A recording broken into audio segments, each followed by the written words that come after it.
Yo, what's going on, team? Welcome to The Detail. Today in this video, I'm gonna be doing something that I haven't done before. The reason I haven't done it is I'm not really a big fan of doing reaction videos to other videos. I think in this particular case, I felt like there's a lot to be said, and more importantly, I feel like I share a lot of the similar feelings and thoughts that probably many of you watching might also share or feel. So I wanted to go ahead and put this out there. That way we can start a discussion around it, maybe in the comment section on the EP Detail Instagram. If you're not following and you'd like to check it out, go ahead and head over to Instagram at EP_detail. The video that I'm talking about is a short clip from one of Joe Rogan's recent podcasts where he had his guest Radio Raheem on there, and they talk about that incident that happened with Dave Chappelle at the Hollywood Bowl.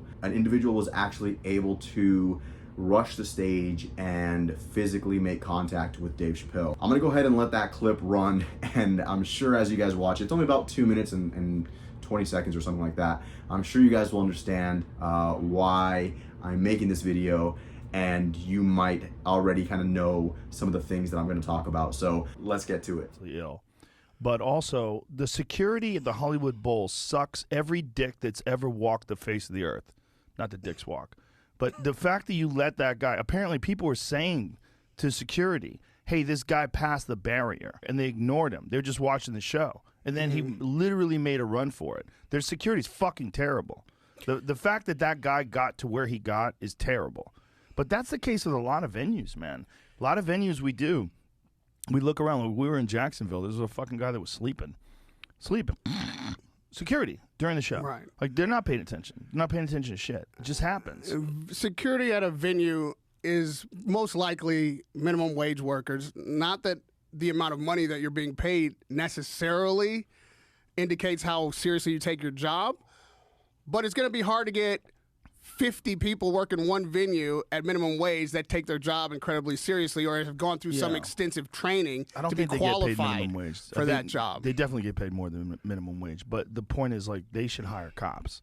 They should have off-duty police. They should have people that are near the stage, especially when it's Dave, after all that shit that went down with Netflix. And just, I don't know what kind of assessments they do about people and, like, threats and stuff like that. But that guy actually had made a tweet saying, Dave Chappelle, you're next, after Will Smith got slapped.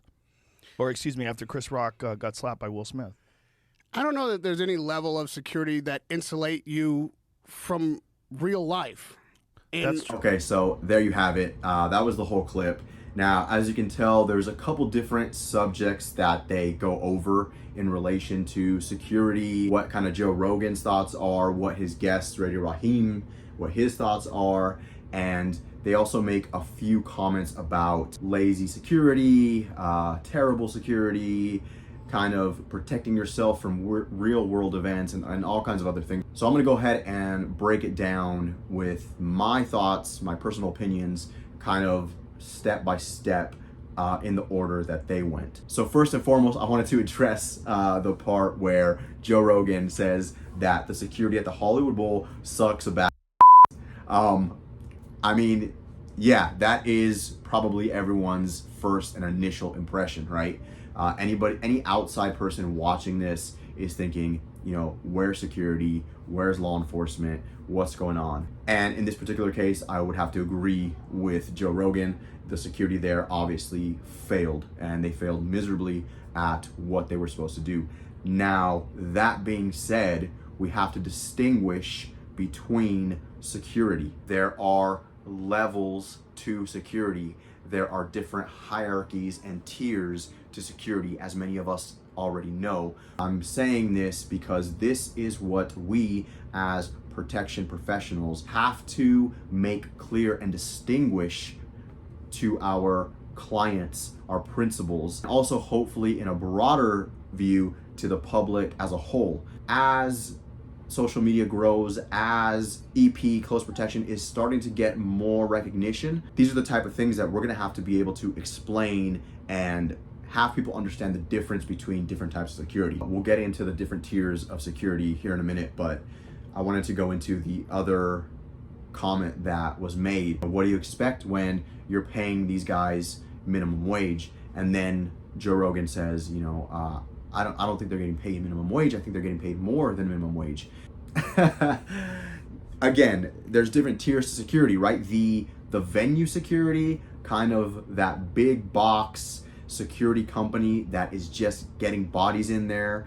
The guys that you see, basically guards, right? That's what we're gonna call them. That's what we're gonna refer to them in this video.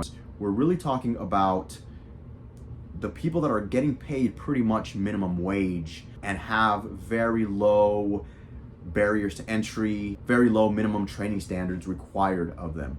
And I want to be clear that I'm not talking down on the profession of a security guard. They provide an essential function. They're needed. You're not going to have 100 highly trained EP, close protection, PSD guys all around a concert to protect every single person. That's just, it's not possible. It's not cost effective. There's a bunch of different factors for why you're not going to have that. So you need people who are basically just eyes and ears, crowd control, access control. And these are the security guards, the big box, the guys that you see with the polos that say security.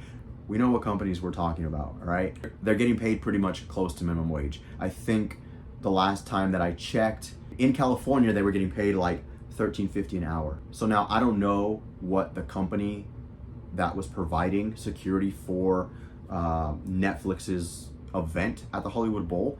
I'm not sure what their role, what their responsibilities were, what they told Netflix they would provide and do. That's something that was discussed between them, and we would have to know what was said and what was promised and what were the duties and responsibilities of that security company. Now, if their responsibility was to have security guards at that front row up by the stage and not allow anybody on to the stage and things like that and look for threats, then of course, the responsibility lays with them. I know Netflix has a protective service division, so where does the responsibility lie on them? Were they around? Were they doing other things? Again, I don't know the details to it. I'm just trying to bring light to the different layers of security. I would have guessed, or I would say that you have venue security, and then Netflix PSD would contract a third-party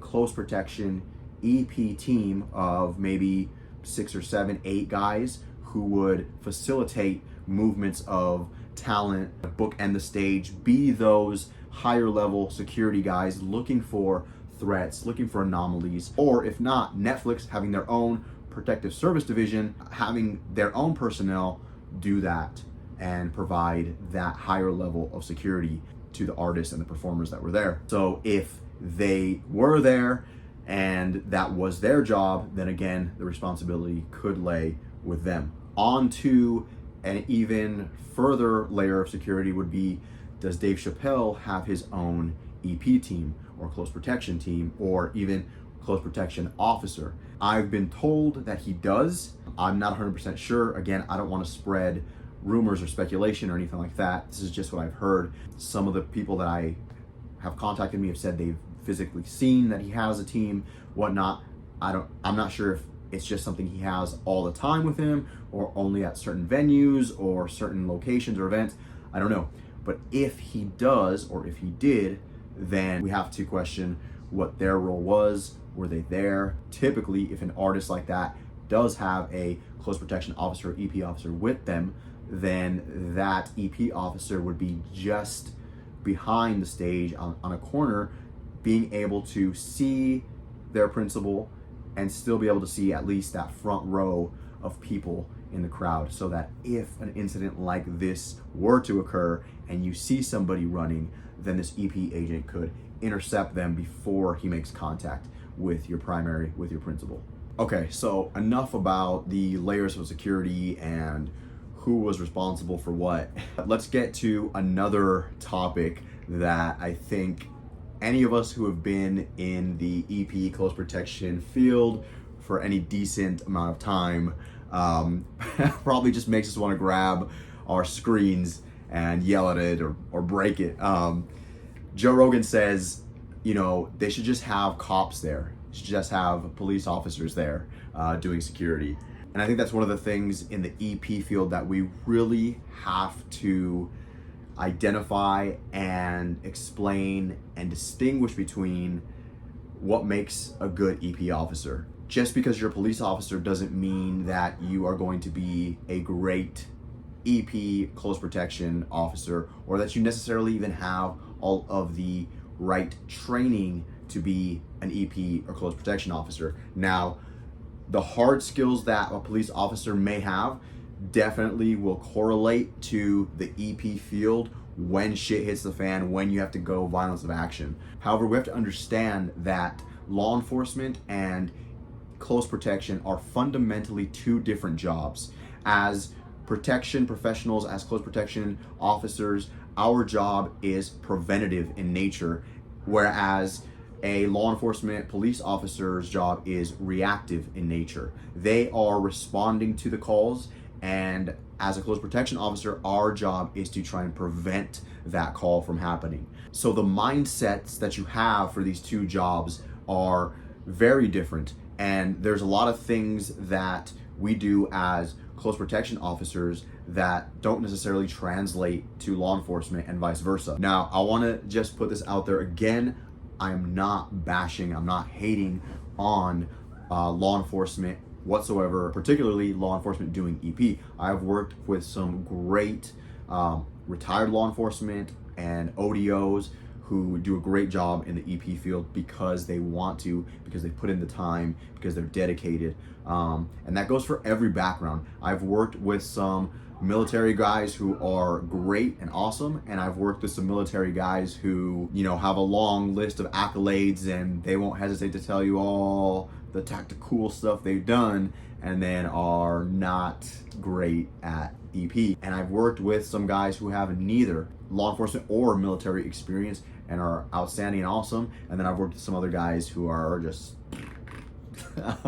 so it doesn't, the background, you know, obviously your skills and all these things that you bring from prior experience matter, but it really depends on the individual. So I just want to clarify that. Main reason that I see why an off-duty officer, why a retired law enforcement officer may not do so well in EP is because as a law enforcement officer, you are constantly dealing with threats. You are in a high level of stress, you know, for the most part, while you're at work. You're responding to a bunch of dangerous situations.